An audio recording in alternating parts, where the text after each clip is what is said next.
Like it's fascinating to me that all the successful entrepreneurs I know, they look at being resourceful. They don't look at somebody else needs to pay for this thing.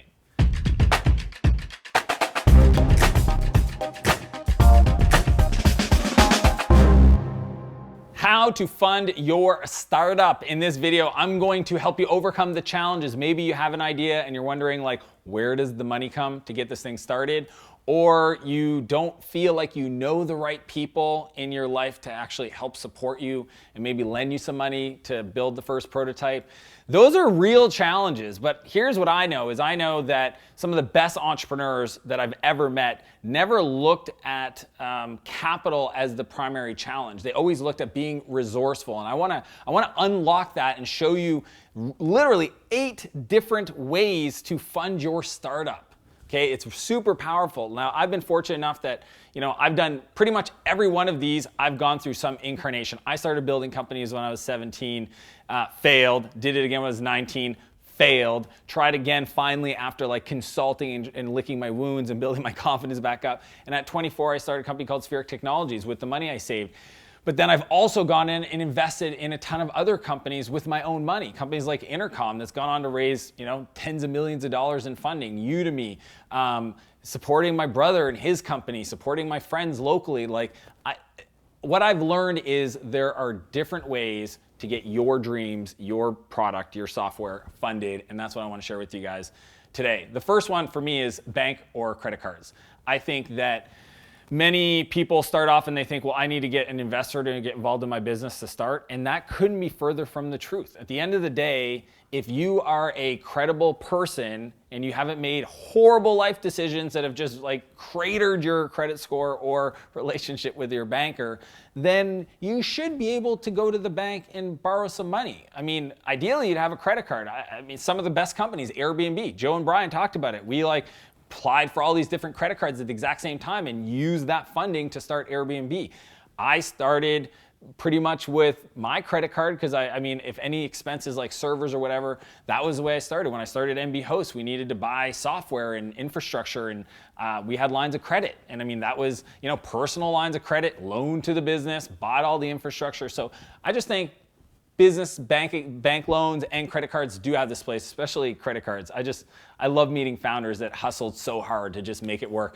The second thing is to trade equity, and that's both equity in the business, so the value of the business or a piece of the business, and sweat equity, your time. So this is nights and weekends and just making it work. I mean, a lot of you guys have jobs, and I think people think they need to quit their job to start the business, and that's just not the case. What I always say is try to get this new business to at least 60 to 70% of your current income, and then make the swap. I mean, my favorite story to share is Plenty of Fish. The guy, plentyoffish.com got bought for $550 million within, I think, a 9 to 10 year period. And he started off by running home every day at 4 p.m. and coding till 11 p.m. and getting up early at 5 a.m. and coding before he went to work at 9 and going to work and working over lunch. And that, to me, is a beautiful thing. So trade equity, either hire services or professionals and get equity to get them involved in your business to help fund things. The third one is startup accelerators. In most cities in North America or whatever part of the world you're watching this video at, you probably have a startup accelerator that's willing to give you 25, 50K, some give 250K to seed and incubate your idea. And you just need to go through the application process. And it's crazy, like Y Combinator and Techstars is harder to get into than Harvard, but those are legit options for the local accelerators. Many of them have a lack of entrepreneurs coming to them with viable ideas. Like, they don't have enough applicants that are serious and motivated and have something worth building. So your idea presented in a super compelling way and with a lot of passion and commitment is probably going to get you in there and get some of that funding. The fourth area is VCs and professional investors. So VC stands for venture capitalists. These are people that manage funds. So they actually go out and raise their own money, which is kind of neat when you understand that. So you're raising money from them. They actually had to do the exact same exercise and raise from what's called limited partners. And now the VCs have to make decisions on who they give money to because they need to generate a return over a 10-year period. I say that is because there are thousands of venture capitalists in the world, and they're looking for the entrepreneurs. And just so you know, they don't have a job unless people like you go out there and create the future.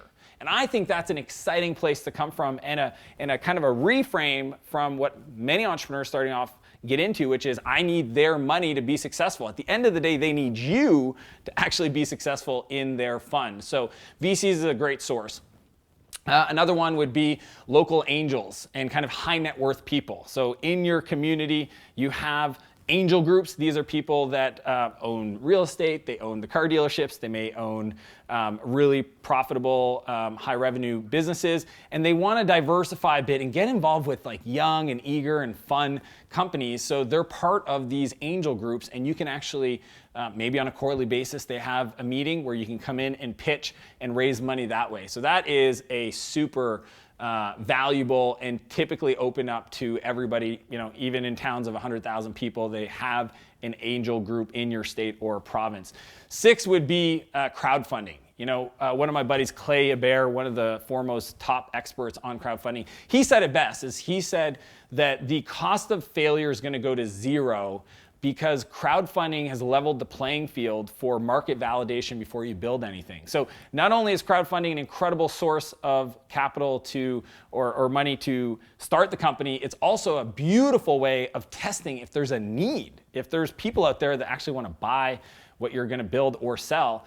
And you can do that on Indiegogo, or, you know, Kickstarter really doesn't like software projects. GoFundMe, there's a ton of different crowdfunding platforms, but at the end of the day, just so you know, it's 20% video and the page itself and the story you write about your project, your software project, and really 80% about marketing and distribution. They're not going to get you the project funded. You're going to have to do some work, email some bloggers, email the press, really drum up a lot of interest in that crowdfunding campaign. So super powerful, but there's work involved, so don't, you know, be misled and think that it's going to be easy peasy, because it's not. The 7th is friends and family. Sometimes they call it fools, and I just find that super insulting. So friends and family. These are people that know you best, that believe in your vision, and are willing to back you. I remember when I started my company, Flowtown, with my co-founder, Ethan, it was early days, and I had sold my previous company, Spheric, so financially I was in a good spot, and I could have funded the whole company. But one thing that I felt, and really this was just as a way for us to set the foundation as strong as possible, I said to him, look, I'll fund 70% of this, but I need you to go and raise the balance, 30%, from your friends and your family members and whoever. Literally just like go find somebody's going to lend you the money and meet me halfway. And this was a huge reason. And like I always knew Ethan was incredible, but I remember this was like a conversation on a Friday, and on Monday he called me and he says, I got the money. And I was like, all right, dude, did you do anything illegal? And he's like, no. I'm like, where did you find that money? Because we're talking tens of thousands of dollars. And he said, my mom gave me some money, my dad gave me some money, and a couple of best friends from college gave me some money. And for me, as a partner, that just said so much about Ethan. Even though we had just kind of got to know each other over the previous year, here are people that have known him his whole life and were willing to part way with arguably one of the most valuable assets in somebody's life. They were willing to invest in him, and really before there was any product or proof that this was going to work. And I just thought that said so much. So friends and family, I think, is an incredible, just be honest with them. Just tell them it's high risk, and I'm going to make the best decision I can with the information I have, but don't give me money you wouldn't be comfortable losing 100%. I just think that that's where things get a little dicey when people misalign expectations. And number 8, the most important, and I'm going to share a really quick tip for you right after this. 8 is to fund yourself. I think so many people have jobs and they go, well, I'm going to quit my job and pursue this idea once I raise money. And when I hear that, just so you know, what I'm thinking is you don't even trust yourself or willing to bet on yourself, and you expect me to fund that risk. And that to me is just crazy. If you're not willing to put all in, slide all the chips, that's what this motion is, go all in on your idea, but yet you expect everybody else to, I think that's just a negative signal and just a really weird place to start a relationship with investors. So funding yourself, digging into your own savings. I mean, Maritime Vacation was friends and family. My dad essentially helped fund that business, and I, to this day, continue to tell that story because it was super incredible for him to believe in me at 17 years old. NB was my line of credit with my brother and his line of credit to fund all the servers. Spheric Technologies was working and funding myself and saving up $70,000 to eventually start that company. Flowtown was, again, me putting my own money in, Ethan putting some of his in, and eventually we raised venture capital from professional investors, guys like, Steve Anderson from Baseline Ventures, first investors in Instagram and Twitter, and just like, and then Clarity again, Mark Cuban invested in that. But I put in, almost $500,000 of my own money to get that company started. And then we eventually raised 1.6 million. But it's kind of like all 8 of these put together. Now, I never did an accelerator. I have a great video on how to start your own accelerator if you want to search that out. I think it's a great way. If you don't get in, it doesn't mean you should stop doing the things you would have got as value from those accelerators. But those 8 tips, right? The going to the bank, using lines of credit, trading equity to help bring in resources and or sweat equity to build the business, to use startup accelerators as a way to fund, validate, and help you grow the business, to reach out to VCs and professional investors is super smart. Going to the local angel groups or finding those high net worth individuals. They're there, they're in your city, they've got millions of dollars, hundreds of millions in some cases, and to throw a check your way for 50K is not crazy. Crowdfunding, cost of failure goes to 0.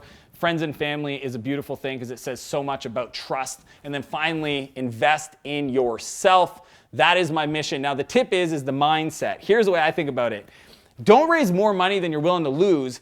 And if you lose it, you chalk it up as learning, okay? So that's the way I think about it, is you're investing in yourself, in your business, not so much for the financial outcome, but your opportunity to learn. So in some ways, it becomes education. And that's the way I think about it, so I don't get too hard on myself if I put 20K into a small little project and it fails. I just chalk it up as learning. Now, the best ultimate financing ever, the world's best, kind of like crowdfunding, I just call it customer financing. Finding customers to pre-buy the product that you want to build as an early adopter. It's a whole framework I've created called the customer creation model, but it is the best form of financing. As per usual, I hope this video finds you incredibly well. I want to challenge you to live a bigger life and a bigger business, and I'll see you next Monday. If you like this video, be sure to subscribe to my channel for other videos on how to start and grow your startup. I'd also encourage you to join my newsletter for invites to private events, exclusive contests, and other free training materials. If you're ready to get going, I got 2 other videos queued up for you right now. I'll see you next Monday.